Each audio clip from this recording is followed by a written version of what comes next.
Rev it up and welcome to Cars Yeah, show number 1719. Today we're talking about matching up job seekers in the automotive sector through apprentice programs. It's going to be fun. This is Cars Yeah, where you'll enjoy interviews with inspiring automotive enthusiasts. Mark Green is here to provide you with a fuel injection of automotive inspiration. So get in, sit down, buckle up, and get ready for a wild ride here on Cars Yeah.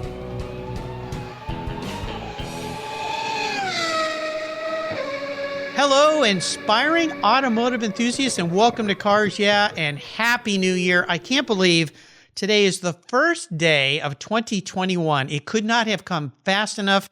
Oh my gosh, 2020. We made it. We survived. Thank goodness. Today I'm in Laguna Beach, beautiful Laguna Beach, which is real near my sister and my mom. That's pretty cool. And I'm talking with a very special guest by the name of Nicholas Wyman. Nicholas, welcome to Cars Yeah. Happy New Year, my friend. How you doing? Are you buckled up and ready for a fun ride? Mark, absolutely. All is quiet on New Year's Day.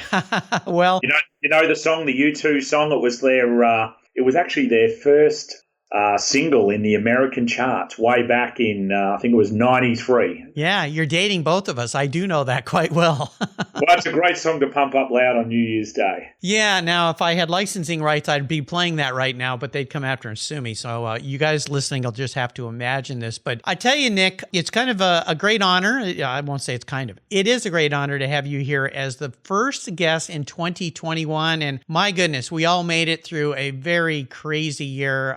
We'll keep all our fingers crossed and make this year even better, more healthy for everyone, happier, I hope, and more prosperous. I'm going to talk today with you about what you do, which is really near and dear to my heart, and that is helping young people and older people find new careers and so forth. But before I dive into a proper introduction, what's one little thing that most people don't know about you, Nick?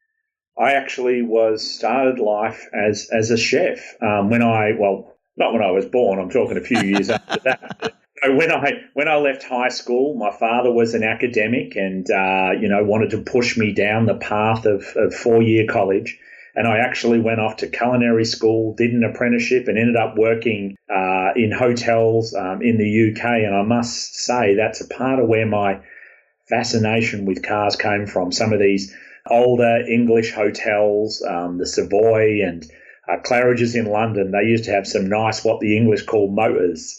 They had some nice motors parked out the front. And I remember going home, coming into work early in the morning or going home, and I'd sneak around the front door of the hotel and check out some of the cars. No doubt. Oh, wonderful cars. British cars are what started it all for me. My father had a 1949 MG TC when I was very little, 5 years old. I have great memories riding around in that car on the driver's side, which was actually not the driver's side on that car. It was a right-hand drive car. Mark, I've got to tell you, in Australia, I've been in the US over a decade. The other day, with all this corona stuff on people's minds, I've got my mask, got my keys. I walk around and I'm standing at the passenger door going, hey, where's the steering wheel at? I still do it. Like after years and years, I still sometimes get in the wrong side of the car.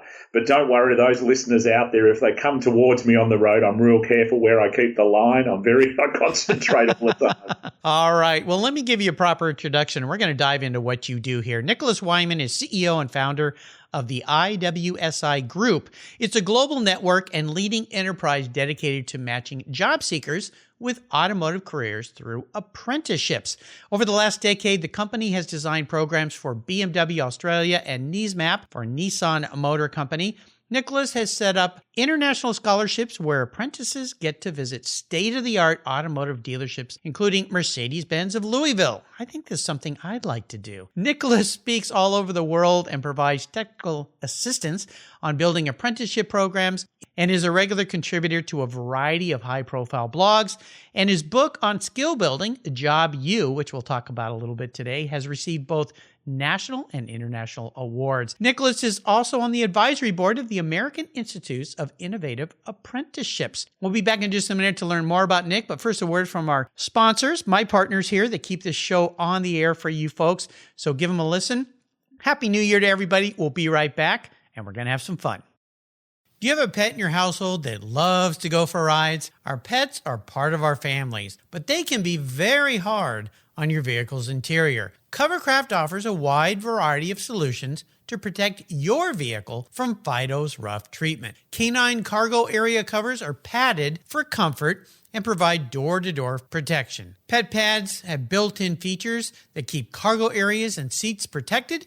Covercraft's quality pet solutions cover cargo areas, bucket or bent seats, and protect from damaging claws, pet fur and hair, mud, moisture, and drool from permanently damaging those fine finishes on your vehicle's interiors. Choose from a variety of styles and covers for almost every vehicle that's made. And here's something I've got just for you and for Fido. Use the code YEAH120 at covercraft.com and you'll get 10% off your Covercraft pet protection order. That's right, 10% off. That'll make Fido happy. Simply use the code YEAH120, YEAH120 at checkout. Covercraft, protecting the things that move you.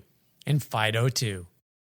American Collectors Insurance, that's how I now protect my Porsche Turbo, the one I call my Orange Crush. Are you insuring your classic vehicles on your regular daily driver auto policy? Then your special vehicles are at risk. Your regular auto insurance carrier won't tell you how much you'll get until after a claim, and more than likely, you'll be in for a rude awakening. With agreed value policy from American Collectors Insurance, you'll be paid your vehicle's full agreed value. No surprises. If you're driving your collector car less than 5,000 miles a year, do what I did. Call American Collectors Insurance and get your very own agreed value policy tailored to your specific vehicle. If you're like me, you're picky about who works on your special ride. A great policy allows you to choose your repair shop of choice, and that means you'll know the job is done right. I shopped around and decided to protect my car with American Collectors Insurance. They've been protecting vehicles since 1976. Give them a call for a quote today at 866-ACI. That's 866-224-9324. And protect the ones you love. I did at American Collectors Insurance. Classic car insurance designed by collectors for collectors. All right, Nick, we are back. And as we continue on what I'm going to call your life's journey, I would love for you to share a success quote or a mantra. It's a nice way to get the tires spinning a little bit here on New Year's Day. So, Nick, grab the wheel. 2021, I'd ask people to reach out and give a kid a go. Give a kid a go. Young people have been disproportionately affected by this corona COVID episode. It doesn't matter if you're not an employer. If you know someone, you have a friend who's got a shop, got some way of getting a young person engaged, use 2021. Say, you know what? I'm going to give some young person a start in life, just like we've all had. It's going to be really important. You know what? I love this. And this is why I knew this was going to be so much fun to talk with you today. As my listeners know, TechForce is my charity of choice. It's a great organization that helps young people get into the business. And I'll tell you something, Nick, I've heard this more and more from so many people I've had on the show, especially people who are builders and fabricators, shop owners, technicians, mechanics, even artists, that this apprenticeship program is so important because colleges like you aren't really for everybody. There's other alternatives. There's great alternatives. And what you do at IWSI Group is a wonderful example of that. Give them a go. I love the way you said that too. Is fantastic. So let's take a deep dive into IWSI Group. I'd love for you to talk more about this organization you've built. And there's also a report that you've created recently that dispels a very popular myth around apprenticeships and challenges. So we'll dive into that too. So again, grab the wheel. Well, Mark, the proposition here is that there's been a superhighway to college-only pathways. And I realised at a fairly young age that I like to learn by doing. So I like to use my head and I like to use my hands. And there's been a lot of talk about, that vocational pathways or CTE pathways are for the not-so-bright kids, and that is a big myth. There are some very successful people who are doing very well, particularly through these changing economic times, because they have the technical skills as well as the theoretical skills. And I'm certainly not saying that education is not important, but there are different ways to learn. So apprenticeship is a fantastic way. Particularly, I was going to say, if you've been locked up in a classroom for the last 12 years, like my children don't go to school. They sit behind a television monitor. So, young people probably need to get out and get their hands. The last thing they want to do is sit behind some more cameras and learn in this theoretical environment. There is nothing wrong with getting someone out of school, and let's get out and let's actually do something. And this is a great way to learn. I love what so many people are doing like you in this realm. And I really believe colleges, and I believe in colleges. I went to college. I sent both my kids to great colleges at great expense. One of the challenges I see is colleges, I think, have priced themselves right out of the market. The cost to go to a 4-year school is absurd. And so many kids go to these schools not really knowing what they want to do. They come out with this massive debt. It's like a mortgage hanging around their neck. And then they can't even find a job in the field that they thought they loved. I've had so many people on my show that are very, like me, I like to learn doing things, putting my hands in things, opening the hood of the car and diving into it. This is part of this report that you've created, dispelling that myth that everybody has to go get a 4-year degree. And it's not true. And I have friends, family members who are technicians that work in car repair shops, or they work in technical, like a nephew of mine works for Tesla. He is making magnificent money and loves what he's doing. There's so many options. Look, absolutely. And there are so many options in the industry. It doesn't have to be just light vehicle or, listen, I have to say this with my Aussie accent. In Australia, collision repair, they actually call it down there, they call it the body shop. The body shop. Call it the body shop, where they do panel beating. It sounds some like prehistoric people on the side of the vehicles going whack, whack, whack, whack, whack, or whatever they call. And while we're talking about that, they call carpenters chippies. And they call electricians sparkies. But anyway, I do digress. But, it really is a very broad and varied occupation. And you just mentioned about, Tesla there, this whole electrification of vehicles. That's exciting. It's exciting, and particularly for younger people who might like gaming, they sort of think with a technical mind.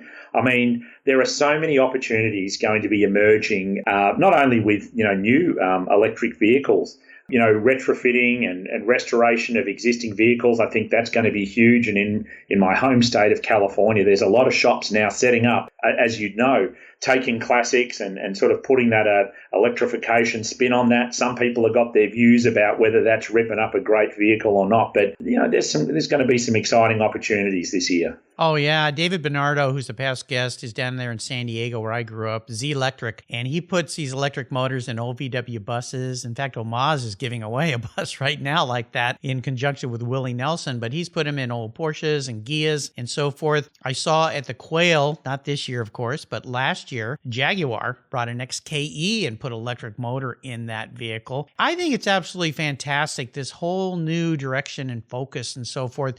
So tell my listeners some of the things that they might want to know or should know about IWSI, what you do, what your daily work is all about, and perhaps how they can tap on your shoulder and help. So my passion, it's great that I'm able to connect, my passion and interests and my love of the automotive industry.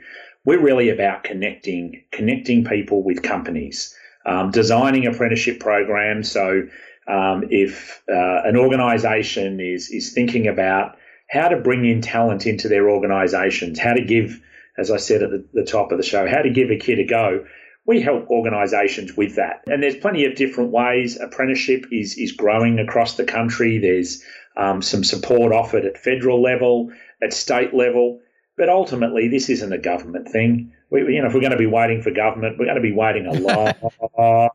No, let's not wait for government anymore. This is in the hands of industry. This is an opportunity for a company to say, I can buy the same vehicle as the guy down the road or the person down the road, but what can be a point of difference with my shop? And the point of difference is the caliber of people that they have working in that store. And it doesn't matter which part of the automotive industry you're in. I know myself, when I take my vehicles in to get service, I love meeting the techs. And I'll tell you a little bit later about a road trip I went on, in California, and it really made my day because I connected with a guy working on some engines of some classic vehicles, and this guy just lit me up. It was just a feeling I can't explain. When someone loves their trade, loves their craft so much, they're so passionate about it, how can you not engage with that? Yeah, absolutely. It's what Cars Yeah is all about, inspiring automotive enthusiasts, people that have figured out how to wrap their passion for the automobile, motorcycle, truck into what they do. Now, one of the things I like to talk about, and we could take this a couple different directions, is to talk about a big challenge or even a big failure. When you think about what you do and you think about the technical world and these apprenticeships, because when I hear the word apprenticeship, I go all the way back to the olden days, way before I was born, where apprenticeships were what everything was about. A young person would go, they'd even live at a company for a year or so and learn that trade, how to do all of that, and then take that back into their own world or start their own business. For you, what's one of the biggest challenges that young people face these days with trying to get apprenticeships? Well, I think that, the German companies, and particularly in Germany, the German automobile makers really embraced apprenticeship decades and decades ago across the UK, across my homeland of Australia. And apprenticeship comes second nature. In fact, in Switzerland, apprenticeship jobs fill faster than university pathways. So There's more demand for people to get into apprenticeships because it is about the right education at the right time. So you can start off in an apprenticeship, you complete that qualification, and then you can move off and take on some additional studies. And that's the pathway. That's the pathway that I took. So in the US, it really is just the challenge is there's just not enough, we'll call them slots available. There's not enough employers willing to embrace this. You mentioned it earlier. It's actually one of the Western world's oldest forms of learning, of occupational learning, is apprenticeship. It has been modernized. People think, it has something to do with a television show, a reality television show, or it has something to do with building and construction. The reality is that automotive apprenticeships have been around for decades and decades and decades, and they just keep getting better and better. And why they're getting better is that this whole idea of mentoring and coaching is being plugged in. So if you are looking for an apprenticeship, you're a young person or it's a grandchild or someone you know is looking to take on an apprenticeship, find something where you can get some mentoring and coaching. I'm not just telling you about the boss or the supervisor telling you what to do to learn the technical skills. Because, Mark, as you know and I know, technology, the whole world is changing rapidly. You're going to have to learn to adapt and you're going to have to learn to be resilient. So you need to learn more than just the technical skills. And that's another great reason to take on an apprenticeship because you're learning the technical skills, which you could learn in a classroom, but you're also learning these life skills, how to communicate. Yeah, absolutely. I'll give you two interesting examples. My home heating and air conditioning system. I have a good friend who owns a business here in the Northwest, and they put that in my home. And I was talking to him even 2 years ago, and he was talking about how finding workers is so hard because the older workers are aging out. The younger people don't want to do that kind of work. But then when his technicians come to my house, they have to now be much more than just bending tin and putting the units in. They have to know how the computer systems work because the complexity of these heating and cooling systems, and then just a little gauge on the wall has to connect via Wi-Fi, and then it connects via my phone. So my wife is at work and she can turn the heat up and really play with me a little bit during the day. Like, why is it getting so hot in here? And she'll come home and laugh, turn the heat up on you, ha ha ha. But that's a good example of trying to find people. And then on the flip side, Bruce Canepa here in California, north of you, has a shop where they restore some of the finest vintage cars. And I was up there visiting him last year, and I was looking at a Porsche 917 engine. And I said, who on earth knows how to work on these? And he said, this is going to be a problem going forward. I have this guy here who's 60-something years old, but nobody else knows how to do it. But if there was young people that knew that job even existed and liked cars, think how exciting that would be.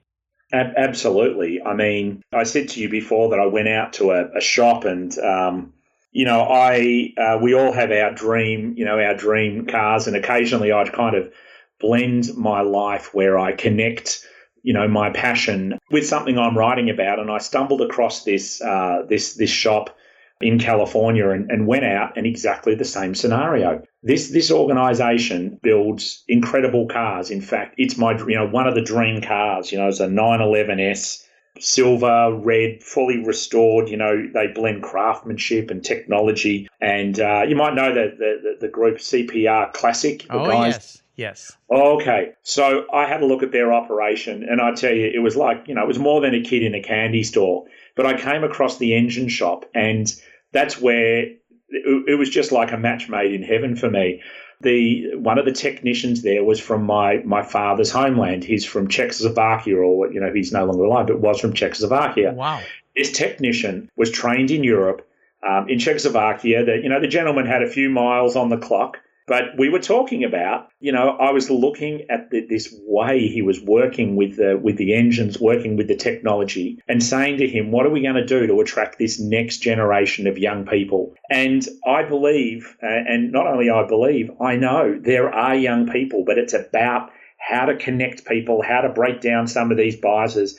If I could take a group of young, enthusiastic people who are technically minded through that shop, they would be queuing up. I mean, it's just like, wow. I must say, I don't know if I told you the color. So it was silver. I think I probably mentioned. Oh, yeah, silver on red. I heard it. Silver 72 with the interior, just the red interior of this particular vehicle.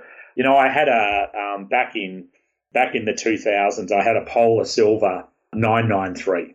And it was a 96 993, and it was one of the best experiences and worst experiences of my life, because it's like, well, what happened to that vehicle? Crazy thing, I scratched a little scratch on the bumper, little scratch. Took it in to a panel beater, into a panel beater, also known as body shop. A body shop, exactly.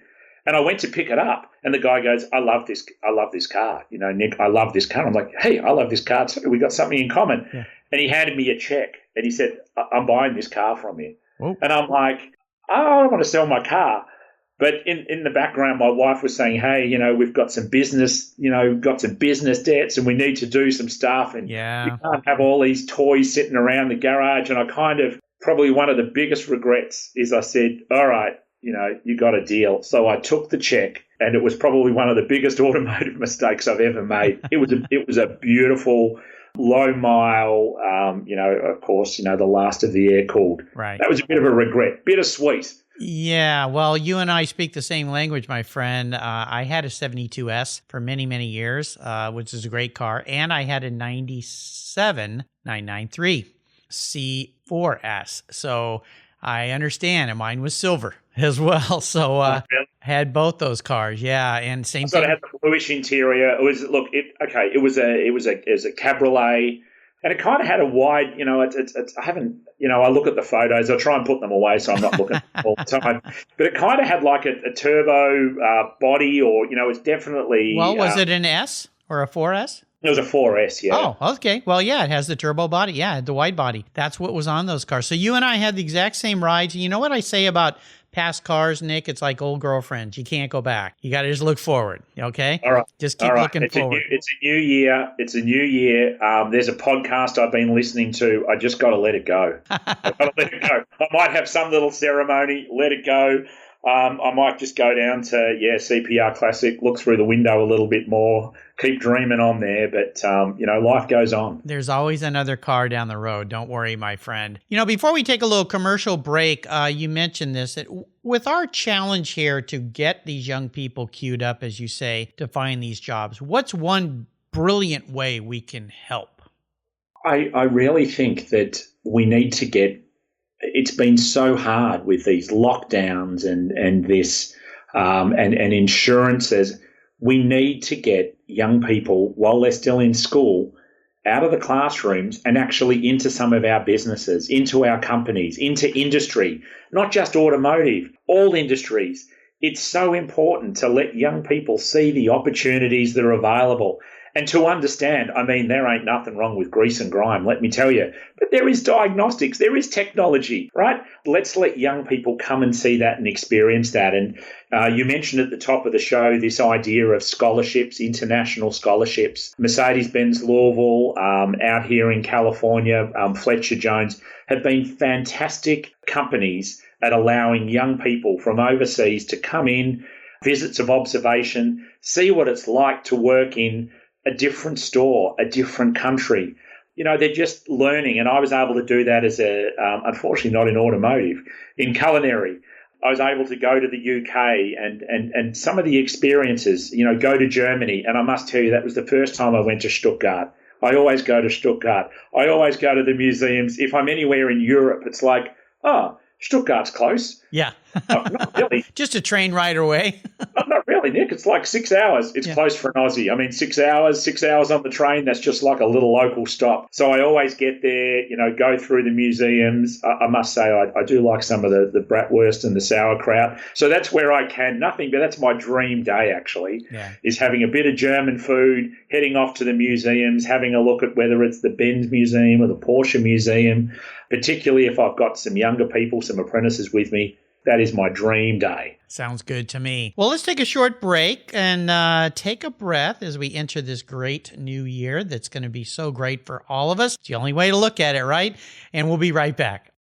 Let's step away from the conversation and talk about our charity of choice here at Cars Yeah, America's Automotive Trust. America's Automotive Trust is a group of like-minded nonprofits that are working together to preserve and promote car culture across the country. Together, they provide scholarships and grants to aspiring technicians and restoration artists. They provide youth education programs and bring communities together through auto-related events, car shows, and drives. Among these nonprofits is TechForce Foundation, a great organization dedicated to solving the technician shortage that threatens the transportation industry today. By providing career development resources and increasing awareness and enthusiasm for the tech profession, TechForce is bringing bright young students into the auto, diesel, aviation, marine, motorcycle, motorsports, and restoration worlds. To date, they've awarded more than $10 million in scholarships and grants to tech students. And in times like these,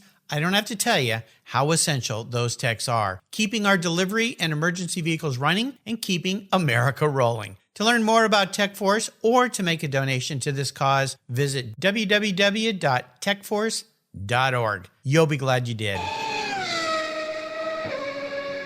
All right, Nick, we're back. I'd love for you to share, now we touched on it before the break here, your passion for automobiles. You and I share an affiliation, or affection, I should say, for Porsche, my favorite marque. What's that pivotal moment in your life when you knew that you were going to be a car guy?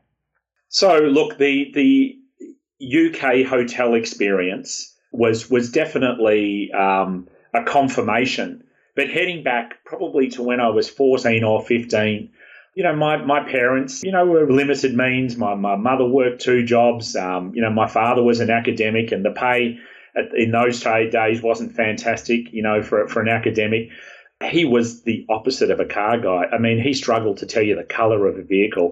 You know, European. I think it was sort of, might have been white, and then again, it could have been black. Maybe it was silver. And it's like, so I certainly didn't get, you know, my love of it. So when I was about 15, I worked in a store carrying out boxes and grocery items. And I used to love to, you know, it was sort of like, let's carry this box of groceries out to someone. You know, they'd lift up the trunk of their car, and you know, I was able to kind of talk to people about, you know, about their vehicles. I must say, we used to get all the cardboard boxes from this store, and we'd have to take them for recycling, but there was not recycling as we know it, where you put it out the front of your store. These days, we had this van, this Volkswagen bus that was converted, and we'd shove all the cardboard in this thing until it was full. And I used to love to drive to this recycling facility with the owner. His name was John Knorr, you know, with this guy, you know, John, Mr. Knorr, I used to call him. I'd sit in he'd always take one of the grocery boys with him, because he kind of didn't like lifting the cardboard out. Of course. So we get out of the supermarket, we get out of the store, we go to this recycling facility. I kind of think he'd just sit behind the steering wheel, Yep. and he'd watch me unload this entire bus full of recycled cardboard. And I actually learned to drive. He taught me to drive in that. It was a great vehicle. That unique sound of those. Oh yeah, the buses. buses. With the stick. It was fantastic. So that was definitely one of the awakening moments for me. Yeah. But my hotel years ended up running some international conference facilities.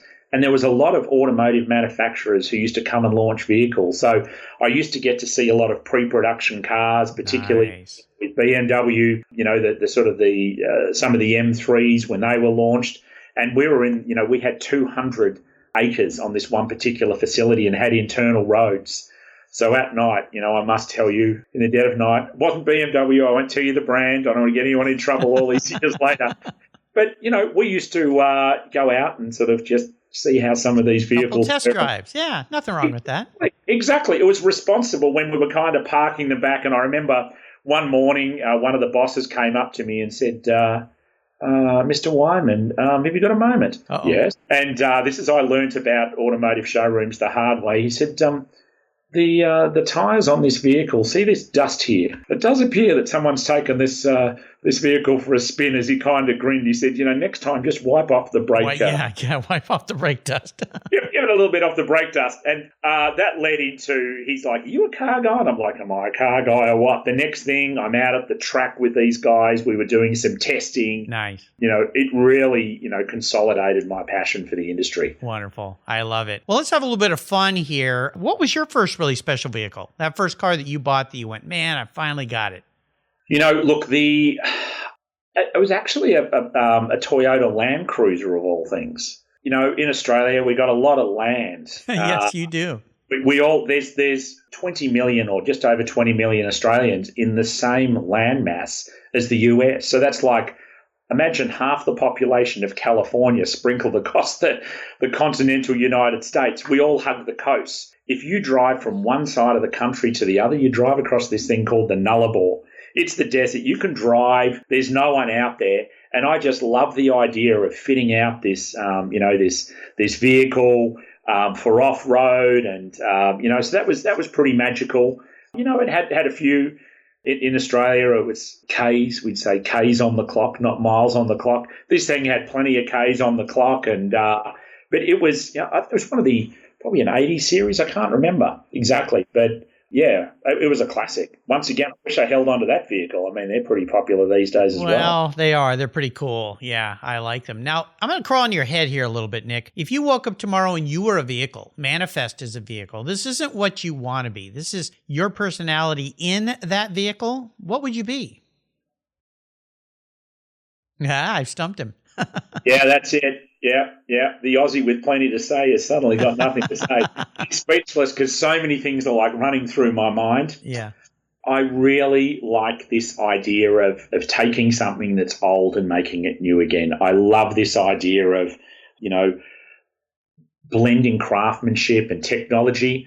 I don't know if I'd be that electric vehicle. I'm not that technically minded, so I'll probably shy away from that. But, definitely something that's been painstakingly restored. An old classic brought back to life for the new millennia. So for 2021 and beyond, I don't want to be taken out. I don't want to be a daily driver. I'm not a daily driver. My father actually used to say to me, look, Nick, in life, I've kind of, watched you grow up. I think you're not a cross-country runner, actually. You're a sprinter, You like to go hard and fast a little bit, but, then you just like to kind of settle back. So maybe I'm the I like to be taken out on special occasions, taken out on the weekend. I know we're just getting lost in this world of metaphors and it's like, hey, man, what's going on with you out there in California, Nick?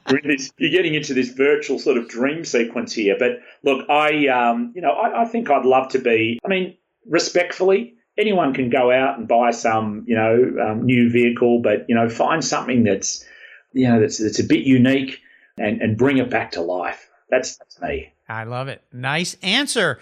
All right. We are up to what I call the last lap. I'm going to fire off some quick questions, get some quick blips of that older restored car. That is you, Nick. So here we go. What's one of your personal habits you believe has contributed to your many successes? not knowing it from our discussion today, but I actually do like to focus. It's really important in what you do. If you set your mind on a particular dream vehicle, a particular job, car, career pathway, I mean, we all had a beating, last year with this virus, and it's been so tough on so many people. But this is the time to reboot, refresh, whether it be work, whether it be life, and say, you know what? To get where I want to go, to get where I need to go, the only way to do that is focus. Yep. Yeah, I love it. I just had a conversation with a gentleman yesterday who was talking about that, defining what it is you want and how you're going to get it, and being very clear with that. Write it down, very detailed with that, very focused. So I'd encourage you listeners out there today, with this being the new year, 2021, get focused, get clarity, figure it out, answer that question. What do I want to do with my life? And then find a way to do it. If you are a person that wants to get into a new field, what we're talking about today is a great way through an apprenticeship. And if you have a business that you want to help young people, again, give them a go, as Nick says so eloquently. Now, if I could arrange for you to have a drink or a meal with anyone in the automotive industry, living or deceased, who would it be? Oh, wow. See, look, I'm really, fascinated by the Europeans. I think it's maybe my heritage. So one of the iconic European masters, the Ford versus Ferrari, era, any of the characters portrayed there, the Carroll Shelbys, anybody like that, Ferrari, anybody like that. I'd love to go back to when the world, was kind of moving a little bit slower. We didn't have this instant email, instant technology, instant gratification. People had time to learn their crafts and have conversations with people. Look, there's been some decimation delivered to companies and individuals by this pandemic, but there's actually been some things to come out of it. I mean, the ability to, for people to work, more remotely, work out in the field, and people having to, really valuing that idea of having a conversation with someone. So if we could work out a way to turn back the clock, look, absolutely. There's a long list of, the masters. And actually in my little hometown part of California, there's a fantastic festival that unfortunately was canned the last couple of years called the Pageant of the Masters. It's a way that you can actually go back in time. And, a couple of years ago, they did the Orson Welles time machine, and the audience was taken back to a particular part in time. So maybe a call out there to the organisers. Maybe I should go and find them and say, look, let's do some back in time through automobile art, go back to some of the masters. Maybe that's something we can do together, Mark. We need to get onto the organisers there, but, be able to take ourselves back in time. Maybe we can't have the conversations.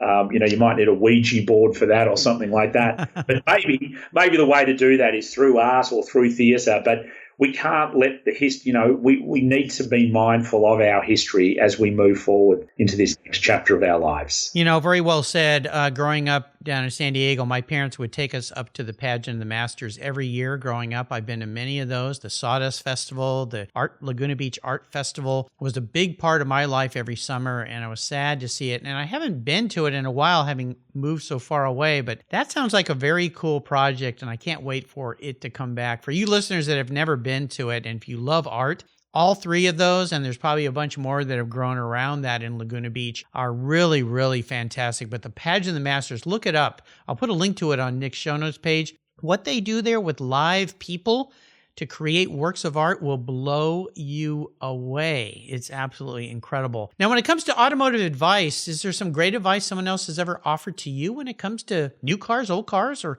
anything about cars? Oh, know your limitations. No, yeah. I've got some great tech friends, and I phone a friend. I don't try and get out of my depth. I mean, I just sent a photo. I found this fantastic toolkit, and it's like, I know my limitations, right? I sent a photo to this friend of mine who's a master tech, and he just sent back a smiley face, and we both know what was going on there. He's like, listen, Nick, I mean, it's nice you've got those tools, but hey, you got to know how to use them. Yeah. So I think it's about, collaboration, friendship. So if I ever do any work on cars, I'm more of an observer. I must tell you, I'm very upfront with that. But I just love the idea of getting some friends together. We just, there's a couple of guys in my world. It doesn't matter what we're doing. We actually always somehow work our love for cars into the conversations. He's like, hey, did you see that thing last week? And people will send me a text here and a text there, or even my 10-year-old, he loves out in California, and I'm sure your listeners have talked about it, the Peterson Museum. Oh, yes. I love getting up there. Unfortunately, once again, they've taken that all online. But if you're ever in California, in Los Angeles, it's a non-profit there. If you can go and do a tour, that's great. If you can extend that a little bit and get a tour of the vault, oh yeah, that's a whole new world. So that's a great father-son activity. I love taking my boy James up there, and he is, I think he might be an automotive industry guy. He's like, yeah, Dad, I actually preferred on this and the technical specs of that. And I'm like, hey, how do you know all this? Forza. Forza, yeah. Of course, the kid plays Forza, so everything he learns online. But this is something, to wrap up, our conversation. Yeah. There's different ways to learn. And so we've got to get this younger generation. They love gaming. I mean, the boy plays Fortnite and he plays this. Let's get what they're interested in and seeing how we can kind of translate to all these shops who've got these retiring workers, this aging workforce.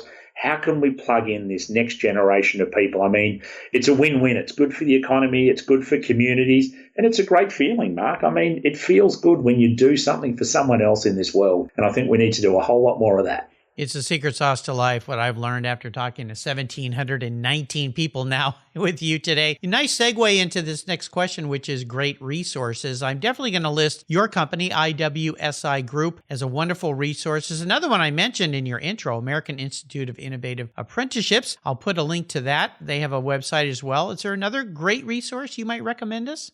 Yeah, look, reach out to me. I love a chat, as you probably gathered. I mean, join me on LinkedIn at Nicholas_Wyman. I'm pretty active on Twitter. If I don't know the answer, I'll try and connect you with someone who does. Okay. I certainly don't have all the answers, and for companies, they can always reach out to me on something like LinkedIn or something like that. Just kind of connect with me, ask me a question. And, it really depends on which part of the country they're in as to who might help. Because the other thing we learned with this whole, pandemic is that there's a lot more work going on at the local level, going on in people's communities.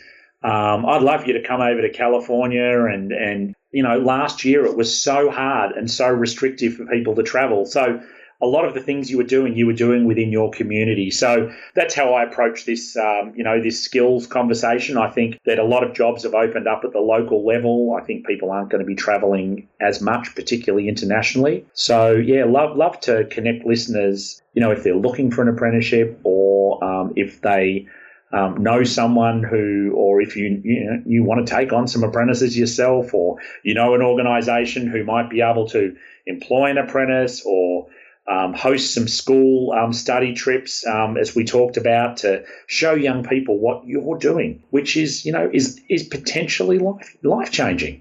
Life-changing. It is life-changing. Now, I mentioned at the beginning, you wrote a book titled Job U, and I'm going to put that under your listing for book recommendations, obviously authored by our guest today, Nicholas Wyman. Is there another great book you might recommend to our listeners? Look, Blue Ocean Strategy, or an old classic, Competitive Advantage. Competitive Advantage by a guy, Michael Porter. I fortunately sat in on a class, at up in Boston there at Harvard Business School that Michael Porter ran. And it really connected with me because the way that companies can compete, manufacturers are making some amazing vehicles, but the way that companies can compete and can create this competitive advantage is through human capital, through people. I mean, technological automation, man and machine, or mankind, I should say, and machine, need to work together in harmony. And I mean, Toyota, they've got this manufacturing process. I'm probably going to say it wrong, and people will be writing to you going, hey, what is it with that Aussie? I think it's called Giadorka, which is like translated from Japanese to mankind and machine working together in harmony. Yep. Technology ain't going to take our jobs. We just need to learn how to use it and how to embrace it. And, the Japanese did it pretty well. Very technologically proficient Yep. in their manufacturing process, but they're still people. People are important in this world. And, I was thinking, say you've got a dog or a cat or a pet, and you take it off to a vet or a veterinary hospital. You don't want to take your dog off to see a robot. You want to go and see a person. Yes. It's about humanity. What we've learned in the last year or 2 years with this pandemic and this new bright future is humanity will prevail. But we need everyone to refresh, reboot, and have a happy new year. Yeah. Happy New Year to you, Mark. Happy New Year to the listeners. Have a great day and have a great year. Now, I'm not going to let you go just yet, Nick, but very well said. I have one last fun question for you today since we're starting the new year fresh. You're going to get to start the new year fresh with a new car. Something that you've always wanted. I call it the checkered flag question. It's a bit of a doozy. I'm going to buy you, though, a collector car, something fun, which is what you talked about early on about the kind of car you are, more of a collector car, not a daily driver. This is something that I want you to take out and enjoy on the beautiful Coast Highway there in Laguna Beach, Highway 1. Driven that many times, but I wanted to check all the boxes. I want you to go out and enjoy it and drive it, but it's the only one cool collector car you can have, so it needs to be the right ride for you. So are we going to stay with the Porsche Mark, or am I going to buy a Nick Wyman something different today? No, it's a Porsche. Okay. I'm an old school guy. Okay. Which one do you want? A 1972. Oh, okay. It was 12,900. I've got a little post-it note to remind myself. It sits on my computer. A 1972, there was 12,962 911 model cars made. There was only something like, look, I don't know the exact number, but I think it was way less than 2,000 of those were the S Coupe. Yep. And I'm a Target guy. I don't know why. People are like, Nick, you need to don't. It's like it's just something that connects with me. And all the technician friends of mine are saying, hey man, get something a bit more, like sort of more than 90s. You're going to enjoy the ride. I just love, the color combinations. I'm kind of struggling. Would I go that sort of orange, maybe the yellow, those amazing 70s colors, right? Oh, yeah. Should I be bold? Be bold. It's 2021, my friend. We only live once. Oh, okay. Well, there's something that just connects with me. I painted my office door, the outer door to my office here. I kind of, as a COVID project, I painted it kind of like this burnt orange color. So Okay. I think we're talking an orange 72 911S. I just want to be able to feel that Southern California sunshine. Yep. I love that feeling of fresh air. I've got the space in the garage. Okay. I've just got to work out how to do it. So, I've just got to keep working at it. If everything's kind of given to you and everything's easy in life, everyone would be doing it. I just want something that I know that, someone has pretty much held every nut and every bolt in their hand, every part of the vehicle and just taken some interest, taken some care and taken some love and just continuing on that tradition, taking something that's old and making it new again. Absolutely. Well, this is easy for me because I had a 72S Coupe for many years. It wasn't as bold as what you're talking about. Mine was ivory. I always wished it was something. In fact, the colors you've chosen, they made a couple beautiful colors, blood orange or tangerine. Those two colors are brilliant colors. So I'm going to pick the right one just for you. Make sure it's a Targa. You can pop the top off and cruise down the Coast Highway in that 72S. 2.4 liter, of course, high revving car. That's what's so much fun about those things. I'll get right to work on that for you, Nicholas. You have taken me, though, on a great ride today. This has been really fun. Wonderful way to start the new year. I can't imagine anybody else I'd rather start it with than you. Before I let you go, though, what's one little parting piece of wisdom or guidance you might give us before you head off down the Coast Highway in that 72S? Enjoy the new year. It's a new start. Really just, embrace life. embrace friends, embrace family, be happy. Be happy. Do what makes you happy. I think it's really important that we all owe it to ourselves. Yes. We've had a torrid time as communities, as a country, as a global citizen. We've had a really tough time. Allow yourself some slack, be happy, and go and do what you love. Nicely said. What's the best way for people to keep up with you at IWSI Group? Yeah, Twitter, absolutely. Nicholas _Wyman, at Nicholas_Wyman. Okay, great. I'll put links to those on Nicholas' show notes page. And I want to do a shout out to Alexandra Rush at the Rosen Group PR. She's the one that introduced me to Nicholas. So, Alex, nice job. Listeners, again, Happy New Year to you. Take advice from Nick here. Be happy. Figure out what you want to do and what makes you happy in life. And you know what? Go out and do it. You can do it. If you want to go back and listen to any of my 1,719 guests, they've all figured it out as well. You'll find it all on the Cars Yeah website. I wish everybody listening today a very, very happy, healthy, and prosperous new year. Go out and do what you want to do, and do it today. Take care. Thanks, Nick. Mark, thank you. This has been great. Kevin Buckler is a winning racer and team owner of the Racers Group. He has over 100 professional wins, multiple wins at the 24-hour of Daytona, and a win at Le Mans. Kevin realized the racing world is about the people and founded Adobe Road Winery. He and his team have created a winning combination with the Racing Series, 4 ultra-premium red wine blends that are in a class of their own with a racing twist. Just like in racing, these wines comprise of art, precision, engineering, science, superb taste, all blended together with a whole lot of fun. There are 4 carefully crafted blends with race-inspired names: Redline, Apex, Shift, and the 24. When you purchase all 4, you get the entire lineup in a beautifully designed gift box. There's a printed description of the blends inside the box lid, and every bottle is parked in a protective, die-cut placeholder. The bottles feature 3-dimensional labels, and I promise you'll want to keep them after enjoying these delicious wines. The box is so cool, you'll want to keep it too. The Racing Series is a killer gift for the automotive enthusiasts in your life, and I have a deal for you. If you use the code CARSYEAH, all one word, all caps, at checkout, you'll get $10 off any purchase of wine from the Racing Series. Your wine ships promptly and arrives quickly. Use the code CARSYEAH at checkout for $10 off on your purchase today.